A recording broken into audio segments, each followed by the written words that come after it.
Hello and welcome to The Information, where you'll get all the information on the latest in electronic, indie, and experimental music.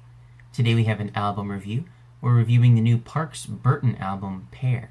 Now, Burton is somewhat of an enigmatic producer. I know he's based out of Los Angeles, and he's been making music since roughly about 2011. Originally, he was making music under the name Vixor, Vyxor. He's had singles and EPs in the past released on Ryan Hemsworth's Secret Songs label, as well as on Young Latitudes and Hush Hush Records. This is his debut album here, Pare, and it's being released on Grind Select. Anybody that is a fan of Igloo Ghost, anybody that is a fan of Clarence Clarity, and anybody that appreciates the weird, quirky, video game-esque, odd jingle pop things that the YouTuber Bill Wirtz does, I would say that's a good triangle of influences. If you like any of those guys, or even all three of them, especially if you like all three of them, you're really going to dig Burton's record. If anything, I'm a little mad that it currently is kind of staying under the radar and not really getting that same level of success that, say, Bill Wirtz or Igloo Ghost is getting. I think when you listen to these 16 songs, you're getting that same extremely dense, extremely frantic, that almost anxiety-inducing hyper sort of glitch pop that has a lot of ingenious, inventive sound design going on. There are even a few interludes on this album that are like a minute and a half, maybe even less, and honestly even those feel like micro masterpieces. It's hard to tell which ones sometimes are interludes and which ones aren't, because even the longer songs here really only flesh out to about 2.5 minutes. It says less about the attention span of Burton, or perhaps the listener, and more about how he is able to create these sonic jungles within such a short time frame. I think that really speaks to his great production abilities. The album starts out pretty strong with the song Punchline. There is some hammered dulcimer or some weird, strange plucked instrument here that starts the track off. We do get some nice, stately piano as well. It definitely doesn't start out as weird as it's soon going to get. And the transition sounds here in Punchline, I can only describe them as minions riding a roller coaster. It sounds like pitched up children, but to the sense that it doesn't even sound like a human voice anymore. Quickly we get a 30-second passage with some video game synths and some pizzicato string sections here. He kind of takes this section and runs with it. He adds a very playful synth pad and a lot of pitched up and down wooden instruments. At this point he keeps adding more and more effects, and eventually it just kind of rises into this wall of sound, and then it just gives way, almost as if it just can't contain any more sounds and it just needs to give up. Right after this track is one of the singles leading up to the album, Ren.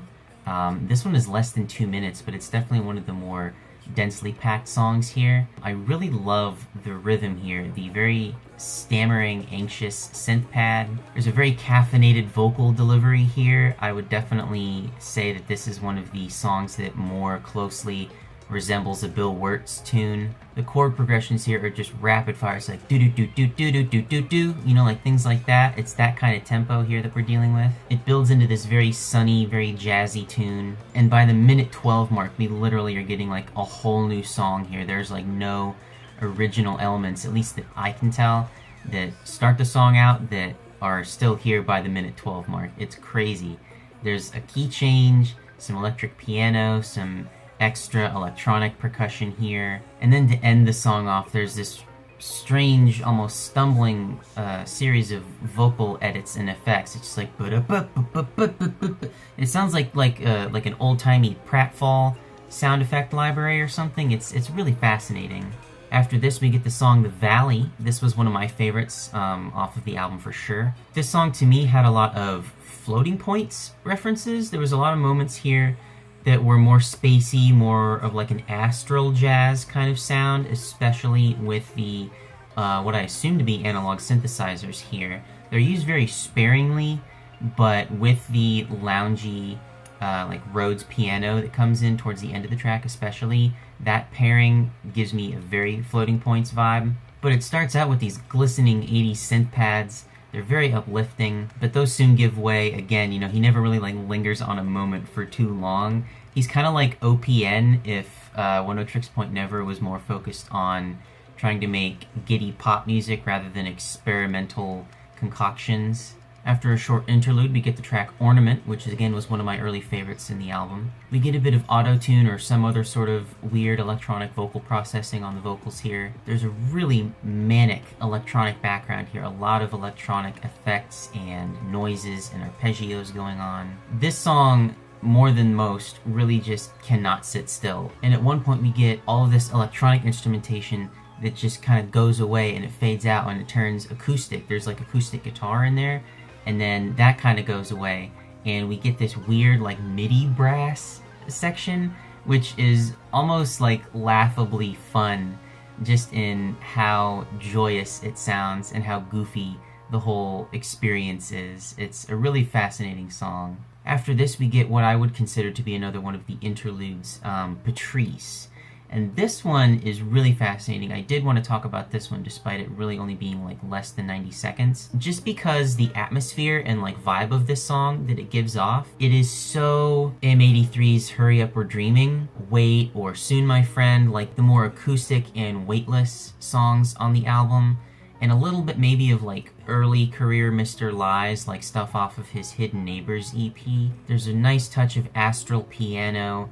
It kind of sounds a little bit detuned a little bit, kind of gives it an older kind of sound, like it's rusty or, you know, warping because it's from outer space or something. There's a really lush orchestral arrangement here as well that I like, and the strings and the epic scope of the song, despite only being 90 seconds again, it really capitalizes on what makes M83's more emotional songs so great, but it does it in like a third of the runtime, you know, like most M83 songs take time to build and get to that moment, and it takes, you know, 4, 5, 6 minutes, whereas here, by the 90-second mark, it's pretty much already faded out, and you still get that same emotional resonance. Lyrically, I'm able to parse out some of what he's talking about. It sounds like almost he's writing a letter addressed to this friend of his, Patrice. I don't know what the relationship of Patrice is to Parks Burton, but it sounds like he's going through a little bit of trouble. I can definitely hear the lines, I know things have been hard lately. Anyways, see you soon. The next song on the track list, Anyone, is probably the more IDM-influenced song on the album. It's a little bit slower, it's a little bit more plodding. You know, it's not just another zany, frenetic mess of confetti going on here. There is more emphasis on the chords and just the melody in general, giving it room to breathe. There's a very nostalgic 80s synth arpeggio going on here. It sounds a little bit new wave, a little bit like Brother Tiger almost, in a sense, kind of a chill wave sound. There's some more inventively pitched up vocals on this song as well. I initially thought it was a guest vocalist, or at least a female singing part of this song, but it may again just be Parks Burton messing around with the effects on his vocal processors there. Either way, kudos. I like the vocals on this song quite a lot. And he adds a bit of shuffling percussion here as well towards the latter half of the song. I do like the drums that get added too. And there is a bit of a key change which changes things up towards the end, gives it more of an overt, like Boards of Canada vibe. The track Powder Down was another single leading up to the album. This one spends a little more time with like field recordings. It sounds like some ambience of like wind or snow, something like that, which of course, given the track title, is appropriate. I like that there seems to be some live drumming, or at least some sequenced live drumming incorporated here. It gives a good relief to all the dense electronic drumming here that we've heard up until now. There are some tense electronic piano phrases here.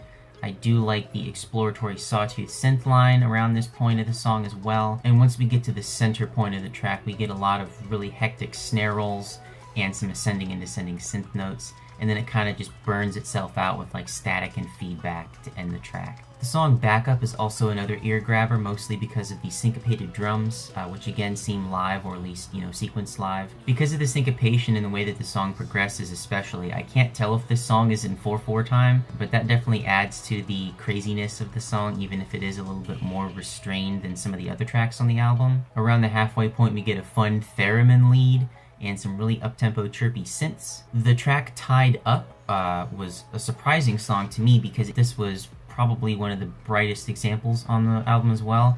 I thought this one could have definitely been one of the singles that prefaced the album before it came out. And again, despite it being track 13 out of 16 on the album here, this is only the second song at this point that hits the 3-minute mark. This song here is probably his most straightforward song on the record.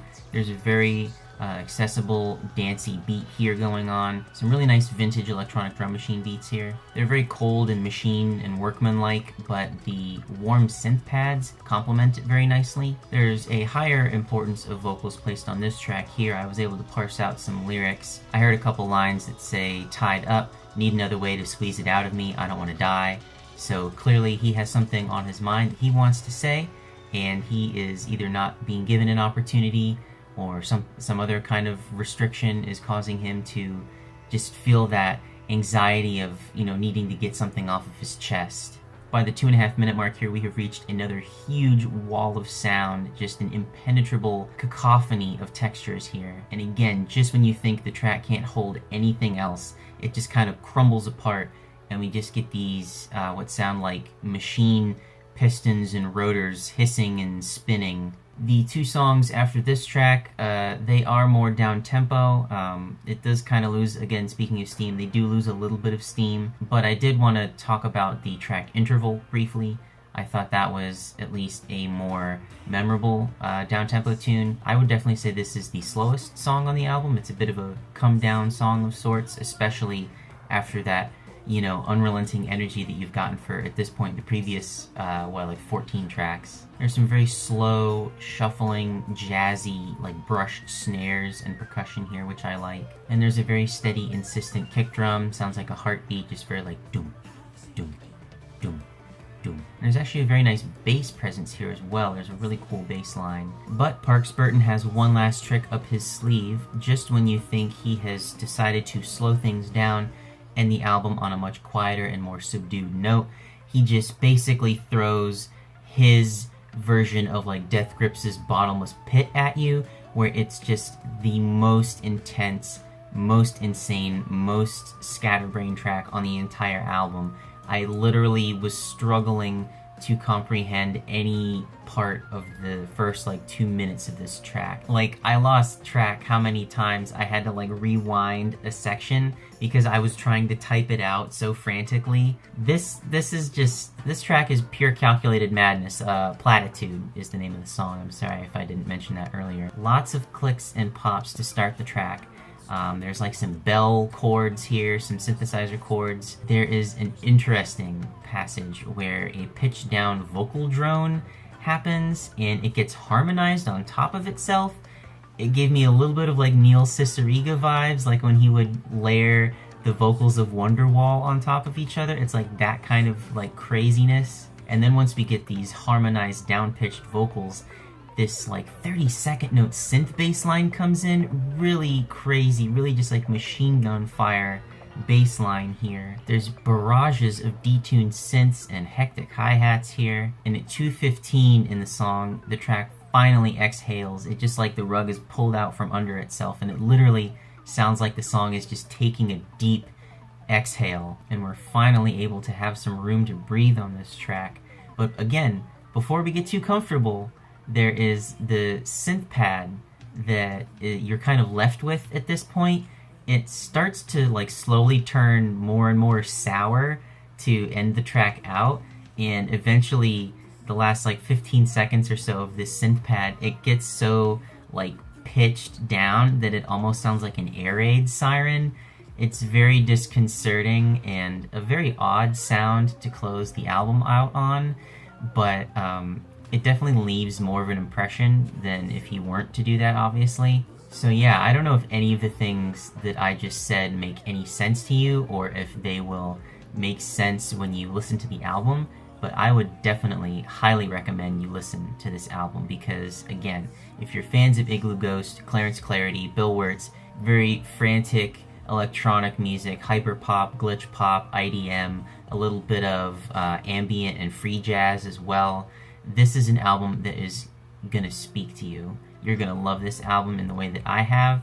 This is definitely the most original album I've heard this year. This is the album that has offered me the most in terms of sonic variety, in terms of overall quality and production chops. I could go on, and I feel like I already have, so I'm just gonna call it right here. I'm gonna give this thing a strong 8. This is definitely currently the contender for the album of the year for me. There really are no weak points that I would consider, except, again, maybe the last two like penultimate tracks on the album don't speak to me quite as much, but that's more just because of the lower energy that they provide, not necessarily the lack of quality. I'll even leave a link in the description box to the Bandcamp page where you can go directly to it and check the album out. Let me know in the comments, did you have a favorite or least favorite track? Going to listen to it after this if you hadn't heard it yet. What did you think? I would love to hear your responses. That's really all I have to say about it. I don't think I can say any more at this point, just to, again, urge you guys to go listen to it. And in the meantime, thank you very much. You have been watching The Information.